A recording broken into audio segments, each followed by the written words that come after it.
अस्सलाम वालेकुम नाज़रीन, आवाज़ न्यूज़ में आपको खुश आमदीद कहते हैं। मैं हूं डॉक्टर हफीज अंजुम। पिंडी भटिया से सुहेल नईम की रिपोर्ट के मुताबिक government higher secondary school Jalalpur Bhattian के तलबा में झगड़ा मेन थाना रोड मैदान जंग बन गया। स्टूडेंट्स आपस में डंडों लातों घोंसों से एक दूसरे पर हमला आवर रहे। गुंडागर्दी का ये वाकया थाना जलालपुर भटिया के सामने पेश आया। मार कुटाई की फुटेज आवर न्यूज को मसूल। पुलिस ने आंखें बंद कर ली। पिंडी भटिया तहसील भर में तंजीम साजी ग्रुप बंदी के नाम पर गुंडागर्दी अरूज पर है। गवर्नमेंट स्कूल और कॉलेजेस में पढ़ाई की बजाय गुंडागर्दी परवान चढ़ने लगी। अदम बर्दाश्त की वजह से मामूली सी बात पर मरने मारने तक पहुंच जाती है। इस तरह के वाकयात आए रोज रूनुमा होने लगे हैं।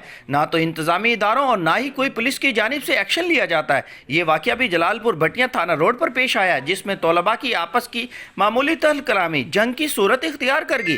ताहम पुलिस की जानिब से कोई एक्शन सामने न आया। दूसरी तरफ शहरियों ने DPO हाफिजाबाद और IG पंजाब से ग्रुप बंदी खत्म करवाने की अपील की है।